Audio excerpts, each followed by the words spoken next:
Hi, Julie. Hi, How are you? I'm fine, thank you. Good. How was your holiday? Mm, I went to a new shopping mall in Shanghai uh, on Sunday, Mhm. And and I went to the Science and Technology Museum on Monday. okay, nice. How was all that? Fun? Fun. Yeah. Okay. Did you go with your family or did you go with friends? Family and friends. Family and friends. Okay. Really good. All right. And you're back in school now, right? You went back to school on Wednesday? Yeah, Yeah. Okay. All right, good. Well, it sounds like you had a nice holiday then. Did you um did you happen to eat any mooncakes? yes, Yeah, okay. Um, do you like mooncakes? yeah. Yeah, okay. Because I know some kids, I mean, or not kids even, but even adults. Some people don't like them. Some people like them. I was just curious if you like them. Yeah. Are they sweet or are they different? Mm, I like salty mooncake. Oh, the salty mooncake. Okay, because they make them salty and they make them sweet, right? Yeah. Yeah. Okay, and you prefer the salty mooncake. All right, that's cool. All right. Good. Anything else going on for you? Anything coming up? Any test? Anything you're studying for, or something that you're going to be doing? Mm,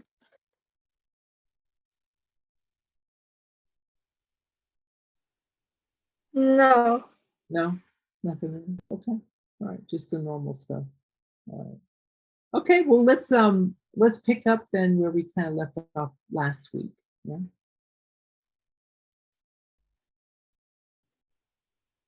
And we stopped here on we were talking about under the Grimm, well, I say the Grim Reaper, but we talked about the Brothers Grimm, all right? And we're talking about fairy tales or um, yeah, we call them fairy tales, but not really fairy tales because they're always bad. I mean, they always have a I don't know, not a very nice type of ending, right? Uh, and we stopped here at annotating text. So go ahead and read that passage and then see if you can fill in, which I know you will. You'll be able to fill in the correct words that in the missing blanks. Okay.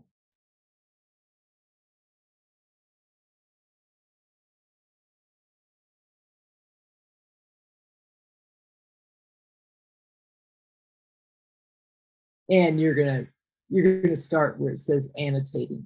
Oops. Uh-oh. Internet problems? Um, Where? Yeah. Are you having internet problems? yeah, Okay. Can you see it now? yeah. Okay, just start reading here where it says annotating. Mm, Jacob and Wilhelm Grimm were two young men from Germany who loved a good story. As university students, they became interested in folk tales, traditional stories that people memorized and told again and again. They began to collect traditional folktales from storytellers all over Germany. Many were similar to stories told in France, Italy, Japan, and other countries between 1812 and 1814. The brothers published two books. These included stories like Hansel and Gretel and Little Riding Hood. Okay. So taking a look at where it says summarizing there, see if you can put in the missing word or words in those blanks.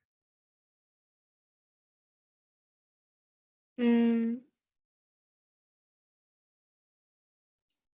Collected tales from German.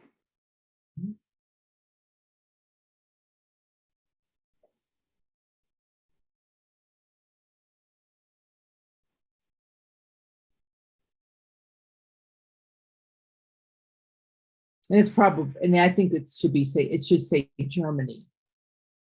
Collected tales from Germany.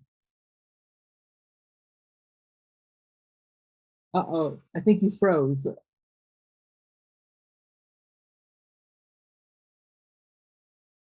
Hello.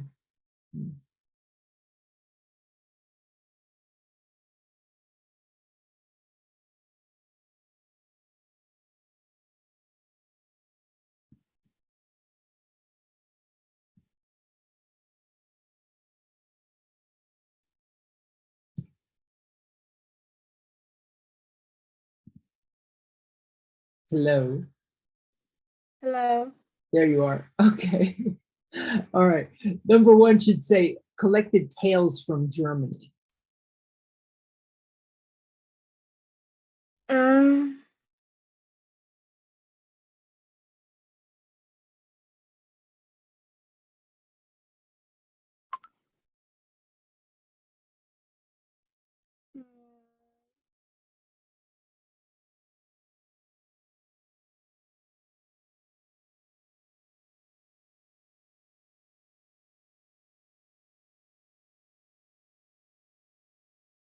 Do, hmm. mm,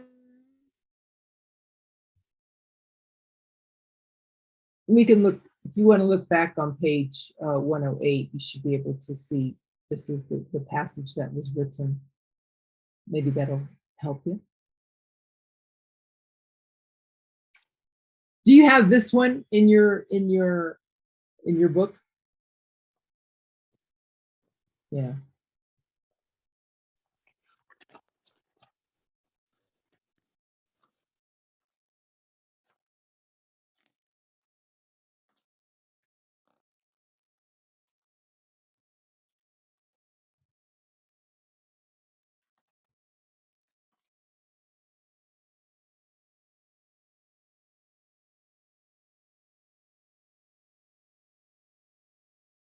yeah. Okay. All right. So here's I'll leave this up and then you can look back on there. So see if you can answer the question there. Collected tales from, and that should be Germany.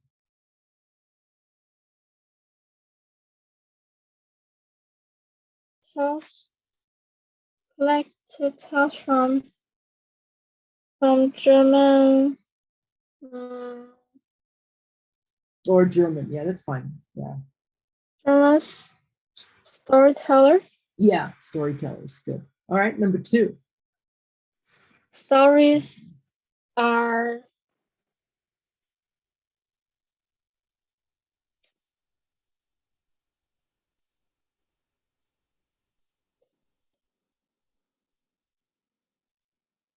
similar Good. to Tales tales in other countries. Yep. Okay. And number three. The uh, the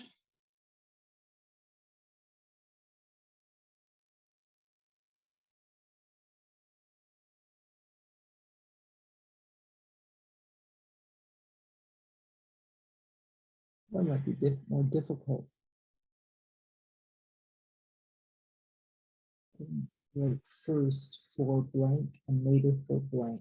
Try to see if you can blend it with the other one, with the question number 4. The blank wrote first for what kind of skip that one and go to number, see if you can do number 4 and 5.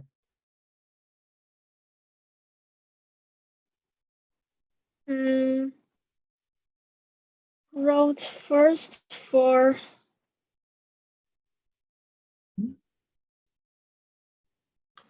adults. Uh-huh. And then Wrote for children. Good. Okay. And number 3 should be, it's kind of missing something, but it should be forest because that was common in Germany. Yeah. Okay. How about where it says critical thinking? See if you can read that question and tell me what your thought is on that. Discuss with a partner. Do you think it was right for the Grimm brothers to soften their stories? Why or why not? What folk tales and fairy tales do you know from your country? What kind of morals do they have? Okay, and let's start with the first one.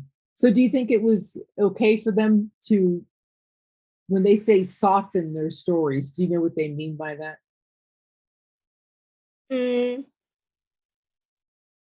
It has advantages and disadvantages.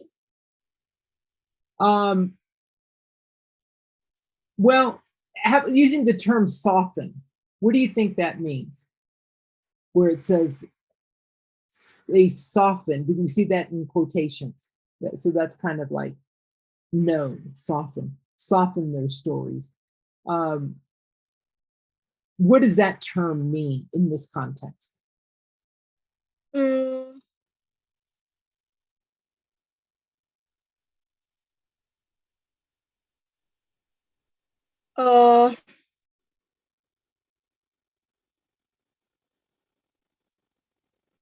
Change,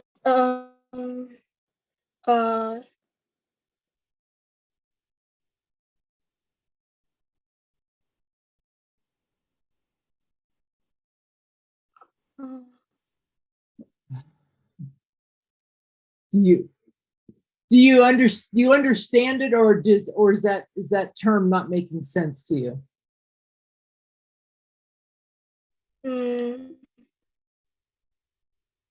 I don't know. Not sure. Okay, and that's okay.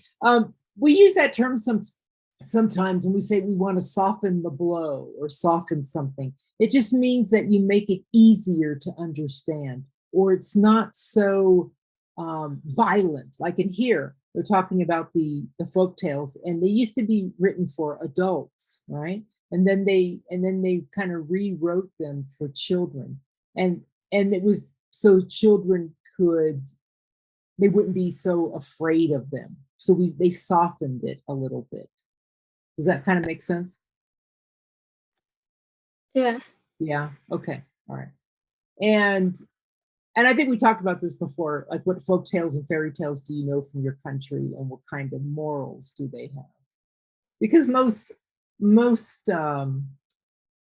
folk tales or fables or things like that, they usually have a moral to the story, and it's usually a lesson, right? Some kind of lesson that you're not supposed to do, or that. I actually have a few, and if you want to read a couple, they're very short.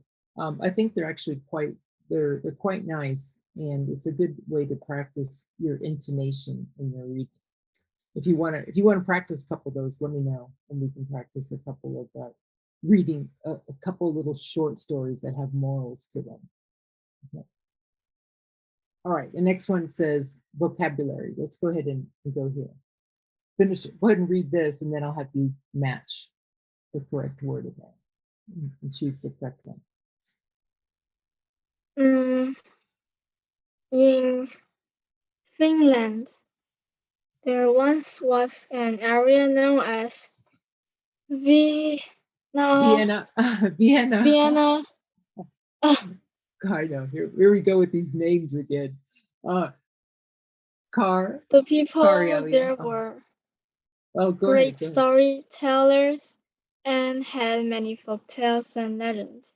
The most famous is the Kalevala. This is a collection of several poems that forms one long story. The Kalevala takes tales. Oh, tales of magical beings and scary monsters. Good job. Okay.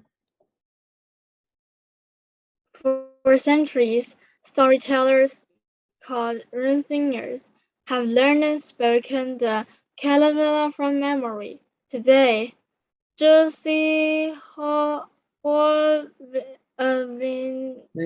Yeah, Hovinen. is Finland's last great rune singer. When he dies, the ancient culture of singing the Kalevala will come to an end because no one has memorized the entire Kalevala. But there is good news. Although Jussi Hovinen is the last rune singer, many of the Kalevala's ideas will not die with him. British author J.R.R. Tolkien, who wrote The Lord of the Rings,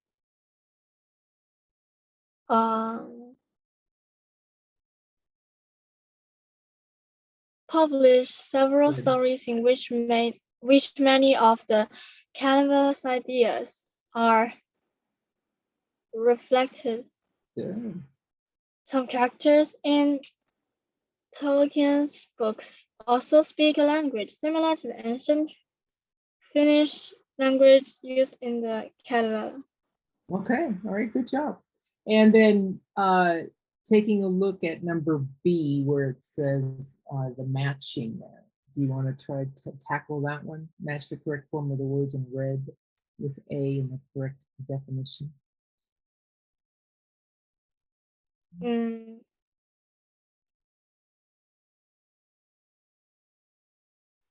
Any written material. Any written material.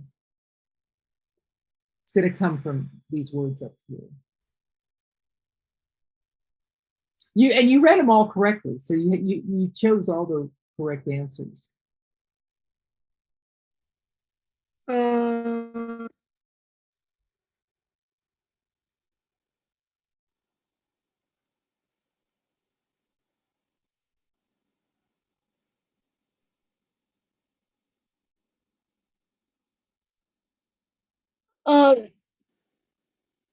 Text. Okay. Any written material? Well, yeah, we'll go with text. That's right.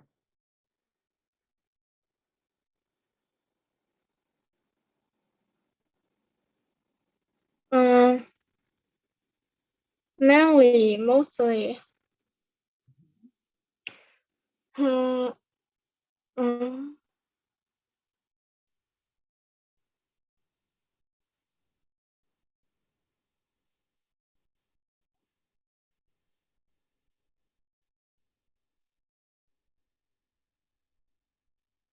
And remember, it'll be one of those red words, one of those highlighted words. Something that's mainly this or mostly this. What is that? What's another word for that?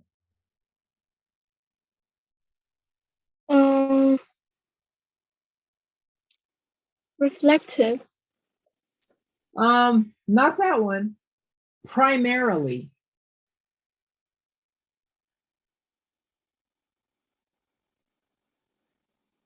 Okay. Taking a look at this. Yeah, when something is, like the most of something or the main part of something, primarily it's like, first, primarily. Yeah. So mainly, mostly should be primarily. Okay. How about number 3?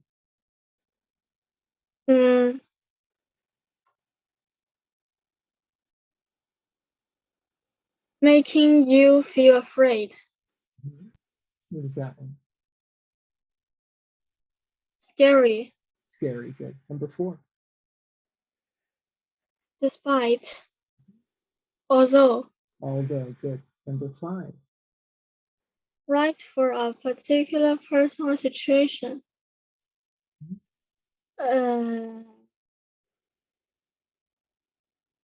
Appropriate. Good. Number 6. A set or group of something.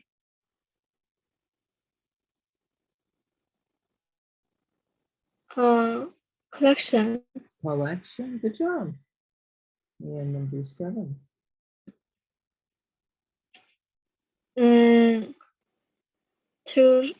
To show in a mirror. Uh,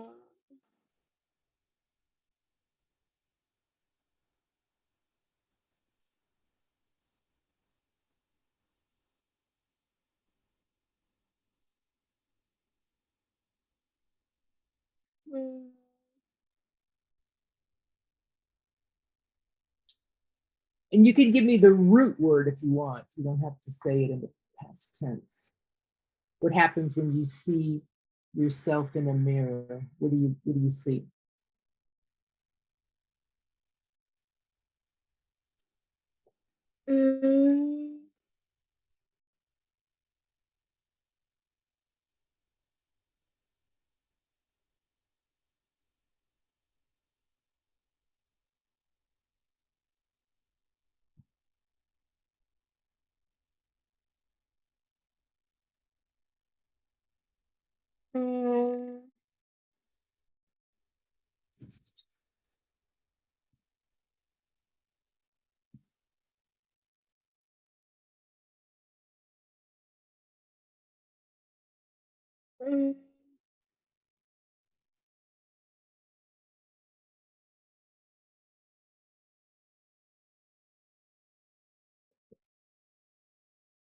That one's going to be reflect, or your reflection, right? When you see yourself in the mirror, you see your reflection. You say reflect, okay?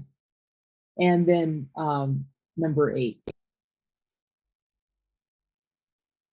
To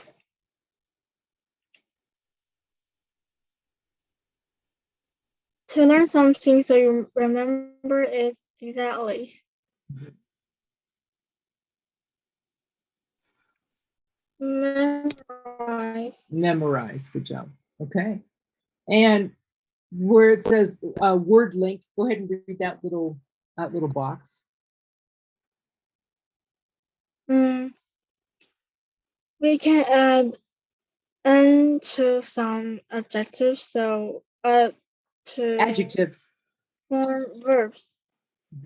For example, if you soften something, you make it soft. Other examples are darken, sharpen, weaken. Okay, so a lot of those adjectives that are that describe something, if you add an en to that, you form verbs, right? And there's a lot of different ones out there, but those are some examples. Okay, so soft, soften, darken. Okay. Anyway, any questions on that? No. No. Okay. Let's take a look at where it says here before you read. First read that, and then we'll answer some more questions. Okay. Starting with once upon a time. Once upon a time, there lived a man and a woman who had 7 sons.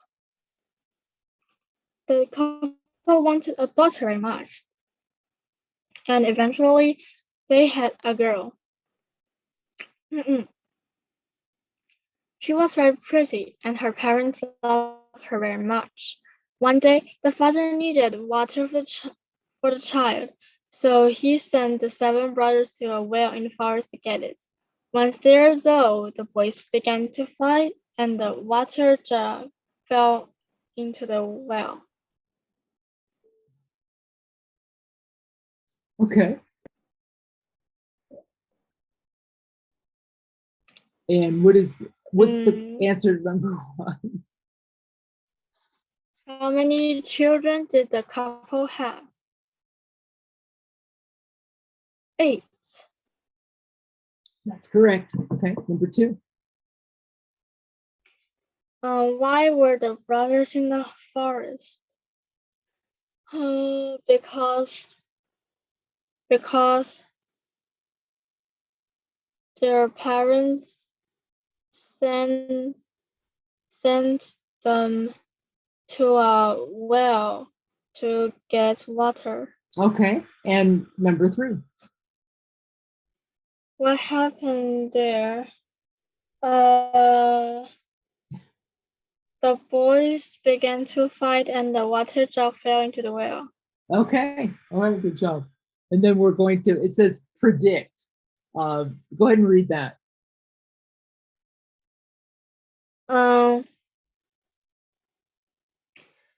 What do you think happens next in the story? Read lines 7 to 15 on the next page to check your ideas. How do you think the story ends? Read the rest of the story to find out. Okay, so let's do this. This is all we know. Okay, this is all we know is that the couple has 8 children, 1 daughter, 7 boys. The parents sent them to go get water at the well, and the boys, because they're boys, they fought, they lost all the water, right? It fell back in. What's your prediction? What do you think is going to happen the next part of the story?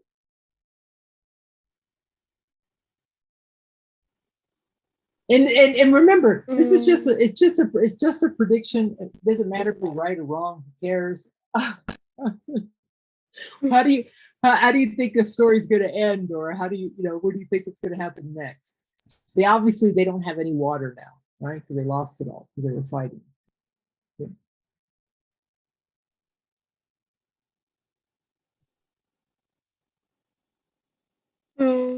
Give it any prediction of what the parents will think or how they may feel, or think they're going to come back home? What do you think?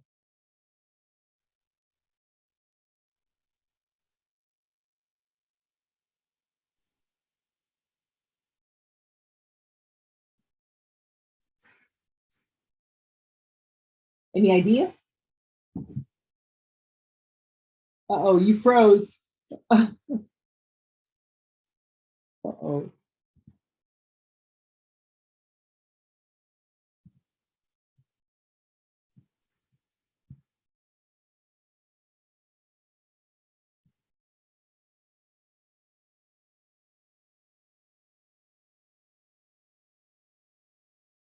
Hello?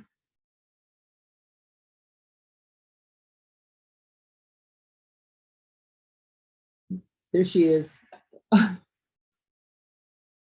Okay. All right. So what do you think? If you said something, I didn't hear you. The parents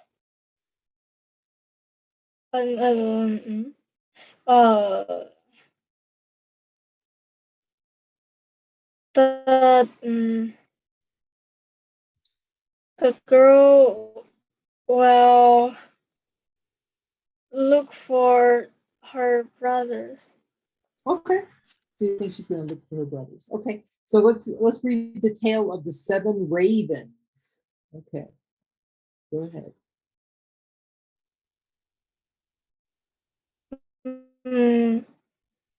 The youth looked into the well and saw of their father. They were afraid to go home.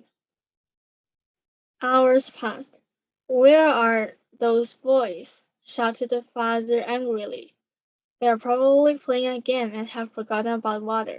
I wish they were all turned into ravens. And when he looked up, he saw 7 blackbirds flying away. Father was shocked. What have I done? He thought, but it was too late. He could not take back his words.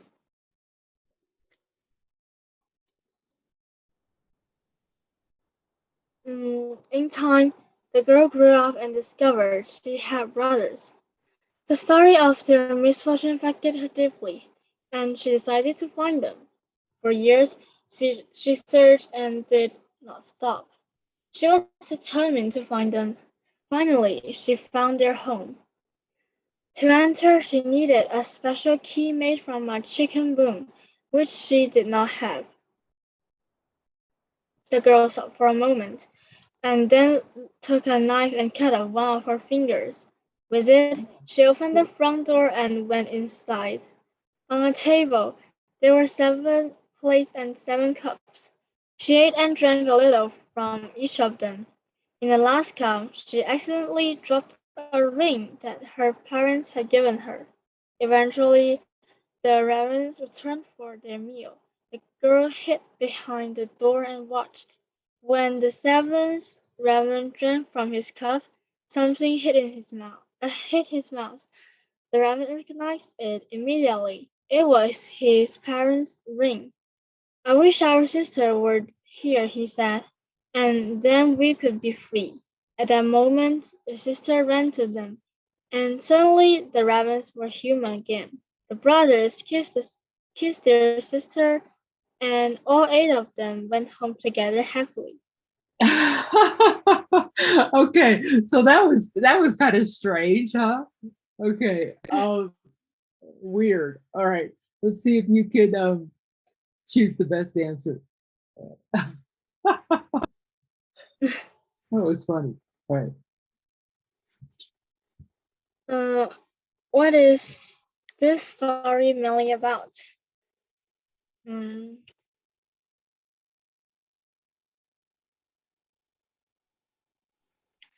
A sister who saves her brothers. Exactly. Okay. And then number 2. In line 11 to 12, what does turn into mean?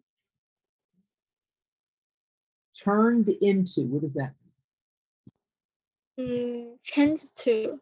mean? Exactly. All right. Number 3. What does he could not take back his word mean? Okay.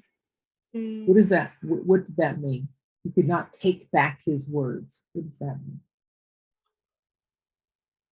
He had already said the word, so it was too late. Exactly. Okay. Number 4. Why does the girl cut off her finger?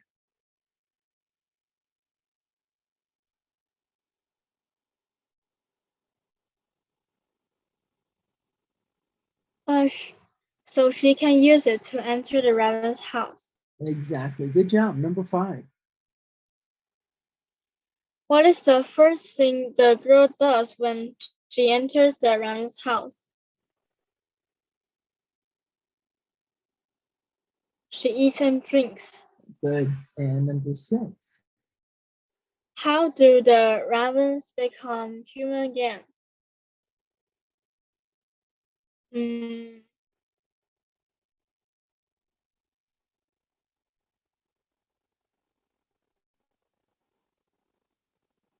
One raven makes a wish after seeing his parents' ring. Okay. Excellent. And number 7. What lesson is taught in this story?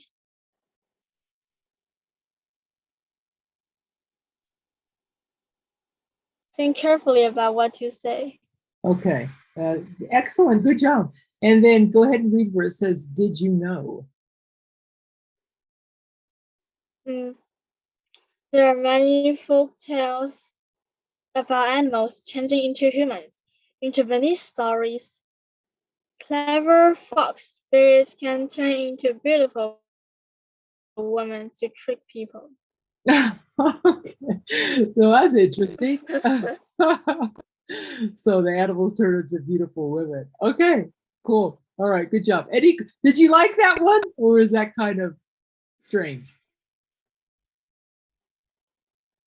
Did you like that story? I like it. Did you like it? Okay. Okay. Yes. All right. Okay. Let's go ahead and read where it says reading skill, understanding pronoun references or reference. Okay. It's actually really good. Pronouns are words such as he, she, they, and them, and usually refer to a noun earlier in a text. Writers use them when they don't want to repeat the same names or words over and over again. To fully understand a text, it is important to know what each pronoun refers to. Notice that pronouns match the gender and number of the noun. Okay. And I think that's actually a really good explanation for pronouns. Okay. So go ahead and read that and look at the arrows and where they go back to, what they're referring to. Okay. Go ahead and just read that sentence. Mm. And read it slowly. So you really pick it up. The father needed water. He sent the brothers to a well to get it. Once there, they began to fight, right? So that's the first pronoun there, he. What is that referred to? Or who is that referred to? the father. Okay, so this one we're talking about the father. Instead of the writer saying the father sent the brothers to the well to get it, it's so redundant because he already identified the father at the beginning of that sentence. And instead of saying the father again, it's just easier saying he. Okay. Same thing with when we see they in that third sentence. Once there, okay, what is there? They're talking about the well. Why? Because the well was already identified in sentence number 2. And so instead of saying once at the well, because you already said the well in the second sentence, and the same thing with number 3, they. So they're talking about the brothers, right? They were already identified in that second sentence, brothers. So instead of saying once there, the brothers began to fight, it's easier to say they. That makes sense, yeah? Okay. Yeah. All right. All right. Let's take a look where it says matching. It says read the summary of Hansel and Gretel and then draw an arrow, or you can just tell me the word or the phrase that underlines the pronoun that it's referring to. Okay.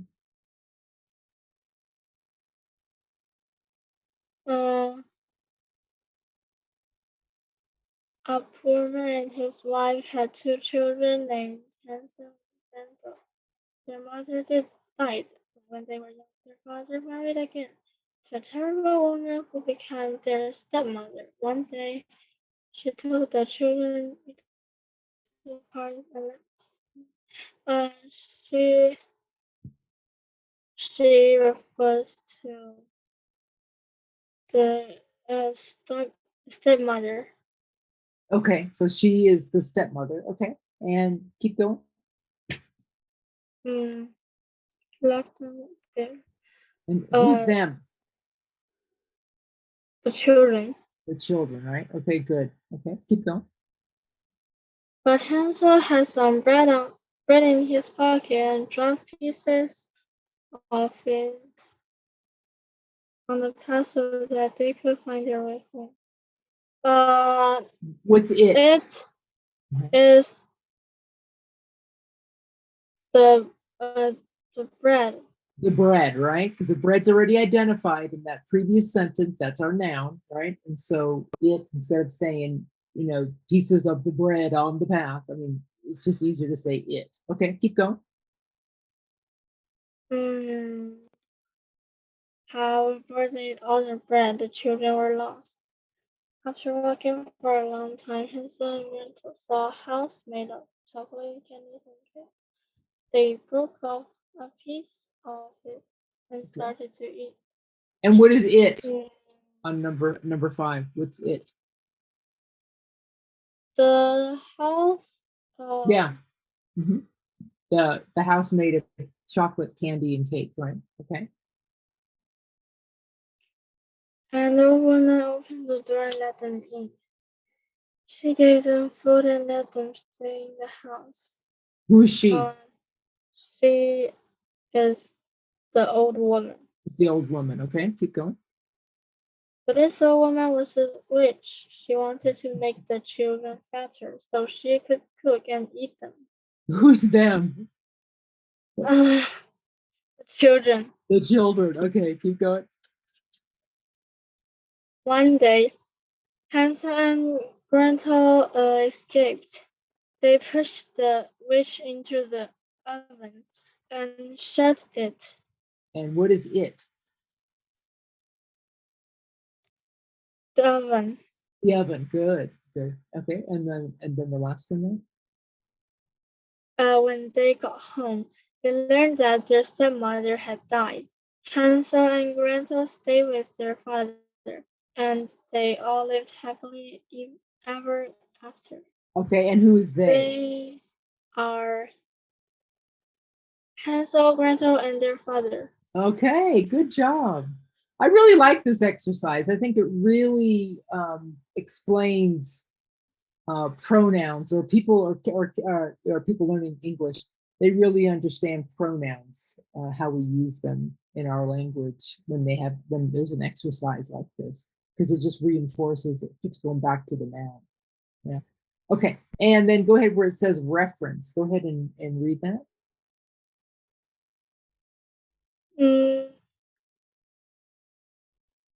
You might know these from memory. I don't know if you'll have to go back and see it again, but that's okay.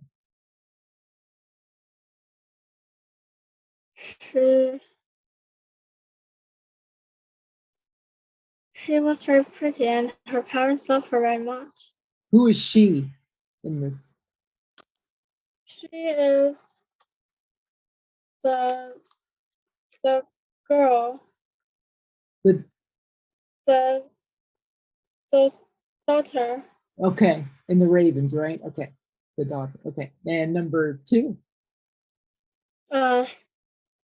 With it, she opened the front door and went inside. It is her finger. Good. And then number 3. She ate and drank a little from each of them. What is them?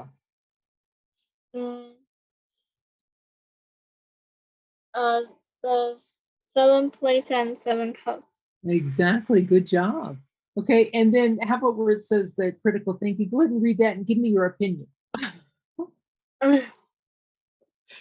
Discuss with a partner.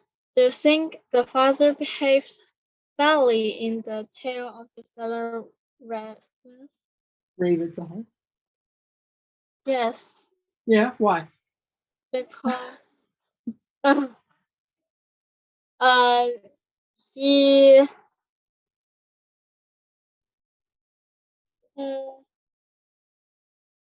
Your opinion. he swore his son. Okay. All right. Yeah, that's not a nice thing to say. Okay, let's take a look at vocabulary once again. Go ahead and complete the sentence with the correct answer. If something happens accidentally, it happens without you planning it. Good job. Okay, number 2. If something happens immediately or suddenly, it happens quickly. Okay, number 3. If you hide something, you don't want people to see it. Okay, and number 4. You recognize a person or thing you know. Okay, and number 5. If you are shocked by something, it surprises you, usually in a bad way. In a bad way? Okay. And then let's take a look at number B, the completion part here. Just go ahead and read that and see if you can put the correct words in the sentence. So Guy and Johnston are modern-day storytellers who share real-life fairy tales. In one story, a poor child grows up and helps thousands of people in East Africa. In another, a successful hip-hop artist from Brazil builds community centers and helps children. These people are determined to make changes and improve lives. Guy and Dom's TV show, For Real, tells these people's stories. Each For Real show takes a celebrity, an actor, or a musician to a different country. There, the celebrities meet Youths. or Youth. youth who are helping others. Guy and Dom hope that the stories will affect you in a deep way. Good. Once you see what these people are doing, you'll never think about these dishes in the same way, says Tom. Okay, and then here's actually a really big, there's two words that we have in the English language sometimes that are really confusing. And the two are effect, and the other one is affect. Effect or affect. And go ahead and read that so you kind of understand the difference between the two.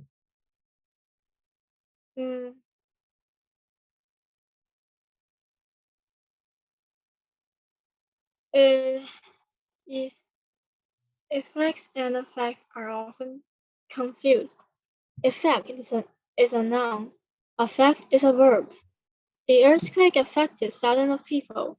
The scientists studied the effect of the new medicine on rats. Okay, so it's just kind of so you know the difference between the two of them when you use one and when you use the other, right? So we know effect is a noun. Lots of times we use effect when we have a cause, right? You've heard of the term probably cause and effect. Something causes something to happen, and the result is the effect of what happened as a result of that. Okay, that's just a little FYI. Hey, you know what? I know we can. We're not going to watch this, but remember I was telling you about like a short story with a moral.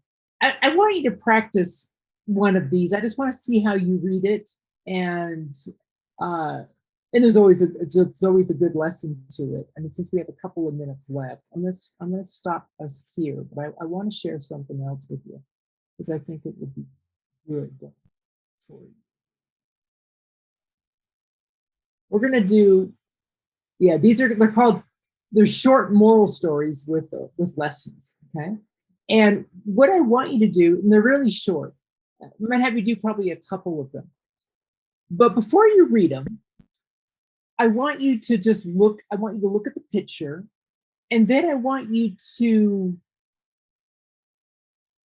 kind of look at the words before you actually read it. Because I want to hear if you change your voice with intonation. And these are some of the steps we kind of do when we're storytelling. Okay. I just want to see how you do it. And it's just kind of like a little test. I've been doing some of these with my adults because they're working on intonation. And you're actually my first adolescent that I'm trying this with. And I just want to see how you do it. So here, I'm going to have you start actually with this one. And like I said, they're very short. And that's it. That's the whole short story. But there's the picture. And Julie, when you read this, I want you to read it slowly. And I want you to look at the words before you speak them. So it gives you have some preparation on how you want to say it. Okay? I want you to try that. And this is it's like storytelling. Okay. All right. So there's the picture, and there's the title of that story. An old man lived in the village. An old man lived in the village. He was one of the most unfortunate people in the world. The whole village was tired of him. He was always gloomy. He constantly complained and was always in a bad mood. The longer he lived, the more vile he was becoming, and the more poisonous were his words. People avoided him because his misfortune became contagious. It was even unnatural and insulting to be happy next to him. He created the feeling of unhappiness in others. But one day, when he turned 80 years old, An incredible thing happened. Instantly, everyone started hearing the rumor. An old man is happy today. He doesn't complain about anything, smiles, and even his face is freshened up. The whole village gathered together. The old man was asked, "Villager, what happened to you?" "Nothing special. 80 years I've been chasing happiness, and it was useless. And then I decided to live without happiness and just enjoy life. That's why I'm happy now." An old man. Moral of the story: don't chase happiness, enjoy your life. Okay. All right. Good job. Good job. And the reason I say, did you like this one? The old man in the village. Yeah. Okay. And like I said, all of these have like little morals to them about the story. And the reason I say that to read beforehand is so you don't get stuck at words and you know how to pronounce them or how to read them out loud if somebody was listening to you. Okay, and that's one of the things I'm trying to teach in storytelling. Now I know you ran into a couple of little snags as far as like, I know contagious, when you first see that, that might be a word that you are not so familiar with or you don't pronounce, often. And I think there might have been another bile, the B-I-L-E, this may be another one in there. But the reason I say to read it ahead of time is because when you're telling a story, you really want to engage your listeners so they want to listen. They're lost, in your words, and they're anticipating, and they're excited, and so there's a way to read like that to engage or get your audience really interested. And if we don't have time, we might practice this a little bit more next week, because I really think it's a great teaching tool. It teaches about intonation. I'll read one for you next time. There's a lot of them, but I'll read one so you can just hear it and hear the way it sounds, and you can just tell me, you can give me your feedback of what you think. Does that story entice you? Does it make you interested? Does it hold your attention? Yeah. Okay. Anyway, we'll stop here. Do you have any last minute questions, Julie? We'll stop. Okay, we'll stop here in the Reading Explorer. So we're not going to do this part because I don't have the video for that. So we're not going to do that part. But we'll probably start here with next week with unusual jobs. Okay. Anyway, with that, hey, have a great week then, and enjoy your weekend, and have fun in school, and I'll see you next week, okay? Okay. Okay, all right. Bye, Julie. Bye. Goodbye.